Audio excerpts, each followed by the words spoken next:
Narito ang Balitang Pinoy TV.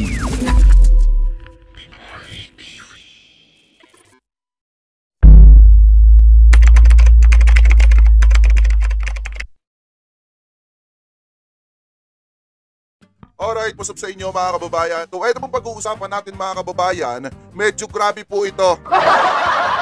Ito medyo iinit yung ulo ninyo kasi talaga grabe to. Sobrang paninira to sa TVJ. Talagang kahit ako nung nakita ko to, talagang uminit yung ulo ko dito. Kasi sobra po talaga ito, sobrang paninira, sobra talaga.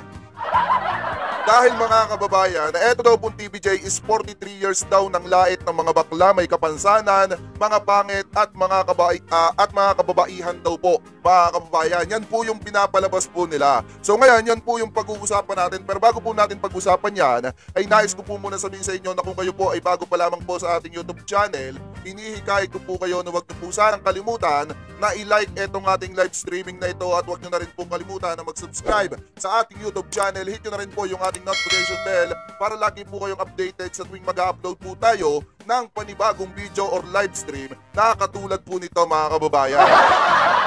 So ngayon mga kababayan, since kumpleto na yung mga resibo natin, simulan na natin na talakayin itong article na to. Ito medyo iinit yung ulo ninyo kasi talaga grabe to. Sobrang paninira to sa TVJ. Talagang kahit ako nung nakita ko to, talagang uminit yung ulo ko dito. Kasi sobra po talaga ito, sobrang paninira, sobra talaga. Alam nyo yung dito sa paninira nilang to, talagang parang sinasabi nila na kaya isinuka ng Itbulaga ang TVJ ay dahil daw po sa kabastusan. So ngayon mga kababayan, umpisahan na natin talakayin itong article na to. Sabi dito ng Rappler, alam nyo naman ng Rappler, isa sa numero 1 naninira dati sa ating gobyerno. Hanggang sa ngayon naman. Medyo nanahimik lang siya mga kababayan. Ano po, sabi dito, klaro ka Jake, mag-deliver ng pointers mo, haha. Ikaw lang lagi ko inaabangan. At si Chris Ulo, ay thank you po ha. Hindi, kailangan po kasi natin talaga ng may backup na resibo bago po tayo magtalakay. So ngayon, basahin na natin itong sinasabi nitong Rappler. Napansin nyo ba mga kababayan, eto tanong ko lang sa inyo ha. Napansin nyo ba na binanata ng Rappler ang mga taga-ABS-CBN? Hindi, di ba? Wala akong napansin kahit isa. Ewan ko lang sa inyo kung may napansin kayo, pero sa tagal kong naghahanap kanina ng banat ng Rappler sa ABS-CBN, wala po akong nakita kahit isa. Sa totoo lang. So ngayon mga kababayan, sabi dito, ito ay pinasa to sa atin ni Kuya Tol Bala is the Great. Siya po yung nagpasa sa atin ito. Sabi po dito mga kababayan, 1,000 isang laslas mula sa Itbulaga at Tito Vic and Joey. 1,000 isang laslas daw. Kung makikita ninyo dito sa kanilang isinerd na video, eto yan. Kung makikita ninyo, eto yung mga manonood. Tapos isinuka ng Itbulaga sa TV, etong Tito Vic and Joey. So ngayon, sabi dito, parang hinihikayat nila yung mga tao na batikusin etong Tito Vic and Joey. Sabi nga dito, eto ang pagkakataon ng mga manonood na sabihing we deserve better. Dahil nga daw, dun sa pagkakaalis ng Tito Vic and Joey sa Itbulaga. Sabi pa dito, 1,000 isang tuwa. Yan daw ang ligayang dulot ng Itbulaga sa loob ng higit sa 43 taon or 14 mahigit na dekada mga kababayan. So sabi pa dito, mula June 1979, sa ilalim ng mga TV station sa RPN 9 at GMA 7, mabuti pang tawagin rin nating 1,000 isang laslas. Yan po yung sinasabi ng taga-Rappler. 1,000 isang laslas daw yung Itbulaga. Ito yung video nila. Kung makikita ninyo, yan. Mga tao nanonood, Itbulaga nasa television, tapos isinuka ang Tito Vic and Joey. Yan. So ngayon mga kababayan, pagpatuloy pa natin. Dito ako nainis sa parting to. Ito talaga yung pinaka-kinaiinisan ko dito. Yan. Ayon sa feministang kolumnista ng Rappler na si Ann Santos, kung si Donald Trump daw ang global symbol ng white upper class privilege, mga kababayan, at sexyism or kalaswaan, ang trio ni Tito Vic and Joey naman daw ang Philippine equivalent ni Trump. So parang sinasabi, kung sa US daw mga kababayan, ay si Trump daw yung simbolo ng kabastusan, dito daw po sa Pilipinas, ang Tito Vic and Joey daw po. Yan po yung sinasabi nila. Alam nyo, sa totoo lang, nagtataka ako, bakit nung pinatawan ng 12-day suspension etong It's Showtime, saka naman tumatahol ang Rappler? Ano bang nangyari? May abutan ba? May abutan bang nangyari? Kasi alam natin mga kababayan na alam natin tatahol lang yung Rappler na yan. Hindi po ito paninira ha. O wag ko na lang pangalanan. Alam naman natin yung ibang mga media saka lang tumatahol kapag ka nagugutom. Yung ibang mga media saka lang nagugumahol kapag ka may naguutos.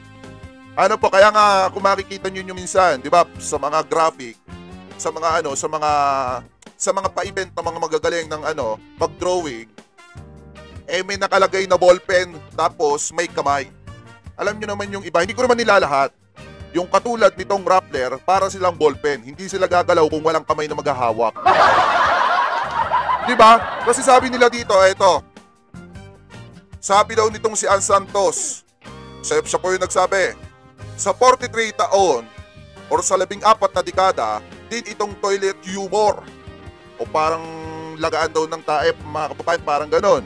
Kasi sabi nila dito, ang Tito Vic and Joey daw po ang Philippine equivalent ni Trump. Tapos sa 43 taon daw, din itong naging toilet humor. Yan, panlalait sa may kapansanan, sa mga bakla, sa mga pangit at kababaihan. To name a few. Yan daw po yung sabi. Sa 14 na taon daw, wala daw pong ginawa etong Tito Vic and Joey kung hindi daw po manlait sa may mga kapansanan, sa mga bakla, sa mga pangit at kababaihan. Yan po yung sinasabi nitong Rappler. Sabi pa dito, eto basahin pa natin sanlibot isang laslas.